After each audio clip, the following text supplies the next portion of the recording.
Welcome back to the second hour of the program today. It's hump day, and we're more than over it. We're on our way down to a beautiful weekend, we hope. And except when you look at your bank account, when you look at the amount you're spending at the grocery store, when you look at healthcare and access to it and the price of healthcare. And now I think I know people that are rationing healthcare because of the cost of it. That's when it's time to weigh in with Paul Seegert, a managing partner at PCS Advisors, health benefits consulting firm. We check in with Paul from time to time to see if there's any relief in sight. How you doing, Paul? Is there any relief in sight? I'll tell you what, I'm not terribly optimistic, knowing how our payment model works and how insurers operate, and the fact that healthcare inflation is usually 2 to 2.5x CPI, and we all know what's going on with CPI. So if it's that much higher than regular inflation, and regular inflation is higher than it's been in a long, long time, I'm anticipating some outsized renewal increases. Well, and I can tell you from a hospital management standpoint that the cost of medical supplies is just over budget by a long shot. I'm not talking, a little bit. I'm talking major variances at every facility I know. And that's going to eventually be passed on to the consumer one way or another, whether it's through higher premiums because of or higher out of pocket. I mean, one way or another, someone's got to pay for that. I see a dark winter coming on for healthcare costs in the future. I do too, and we're not doing a good job giving consumers what they need to navigate that. Obviously, you run a hospital, so you know about how well as an industry, the hospitals are complying with the transparency rule. It's ironic, but the smaller facilities are much more compliant than the bigger facilities that handle much bigger parts of the population. I don't think we're at more than 0.5% of locations. And yet, as a percentage of the cost of doing business, it's a much tougher road for small hospitals to bear the cost of that extra, but they do it, and they comply, and it's killing them. Yeah. But what can you say to people that are saying, look, I can't afford my grocery bills, much less my kid needs to see the doc because they're always scratching their ear or they're grabbing at their ear, and I don't know what to do. Are there any creative solutions that are evolving other than the very expensive and frankly it's fragmented urgent care center, or some other place? Is there anything you're seeing out there on the landscape? Well, the way we have our benefit structured is costs about 40% of what it would for a typical employer, where we're using telemedicine or direct primary care type product for our everyday care. That person that you mentioned, that parent with a child that needs something that often could be handled in that way through telemedicine or with a direct primary care type program, that we've paired with a medical cost sharing benefit for large events. Right. And literally, it reduced our cost by 60% per family in our group. We've talked about that before, and of course, if you're working for a large employer that is providing insurance, that's good. The individual, however, I think can access, and it's something I'm excited about and I'm developing. We'll be talking more about that in terms of Columbia here and our region and what can be done. But no doubt there are options for individuals, maybe small businesses that don't provide standard health care, maybe to opt into something like that, or at least offer that as a partial benefit to their patients. What's the individual supposed to do out there? Obamacare policies, you talked about that. What, are those going to be going up in price, both for the individual market or not? You know what? We're in an interesting spot. When you look at the macro view of everything, those individual plans those exchange plans used to be the most volatile part of the business. Now it's kind of changed where you have, I fear that the employers are going to see the bigger increases, and those exchange plans have settled down. They've gotten to a point where they can predict what's happening, I think, a bit better, and plus they've piled enough cost on. They're not inexpensive if you're not getting a subsidy. But those are going to see, I believe, some of the smallest increases going forward.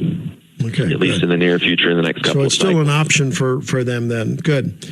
Okay, now Yep. you sent us a story recently. It was interesting about people getting charged.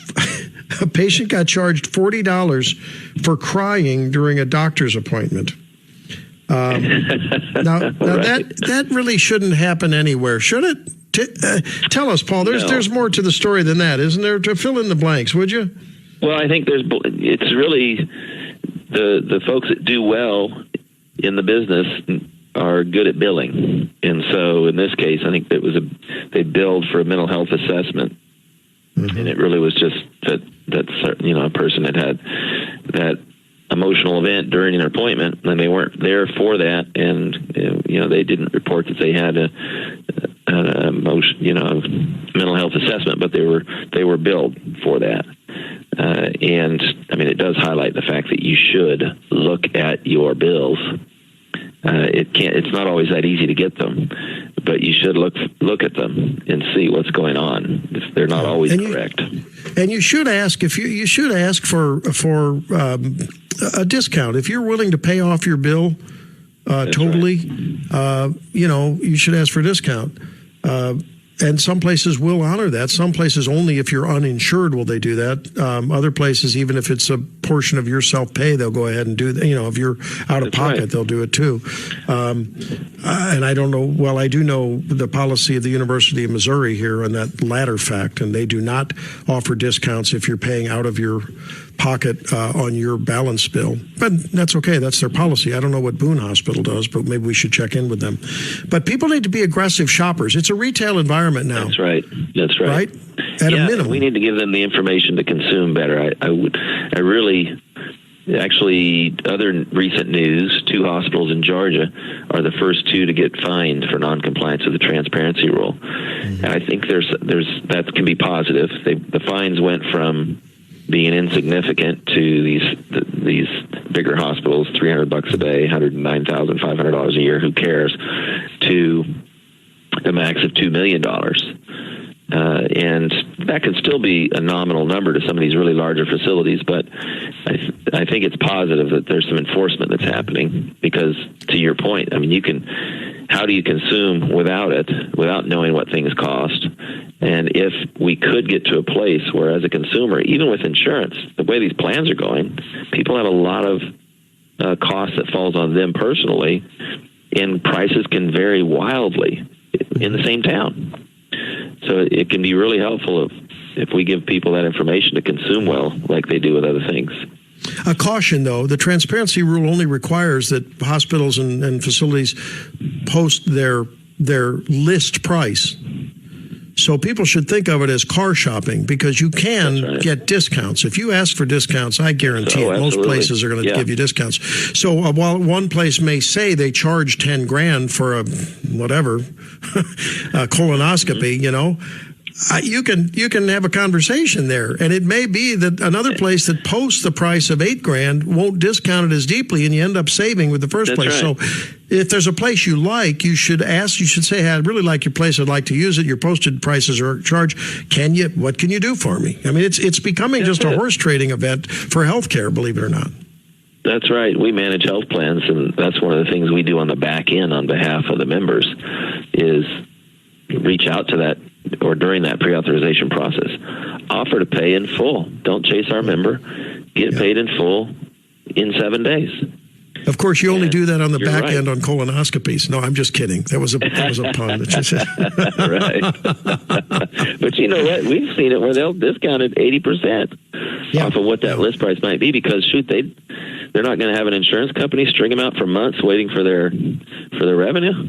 Right. And they don't have to chase the members who, you're in the business. So it's a collections business now with the way these Affordable Care Act plans have gone. I was just looking at it. Someone in the office was sharing with me within the last week that it's going up to $100 for an individual out of pocket. Oh, wow. It's horrible. And I will tell folks again, I am working on a plan that will certainly, I think, make a lot of people happy. We're going to be bringing that, as soon as we can put something together, and exactly what you're talking about, where people deserve a fair shake, where the doctor is not just, it's happening in a lot of places where doctors are now just incentivized. And I'm not saying that the doctors are at fault here, but more and more they're treated like widget makers. And it's like, make sure you click the box, check the box, however many patients you see, you get a bonus. It's just awful.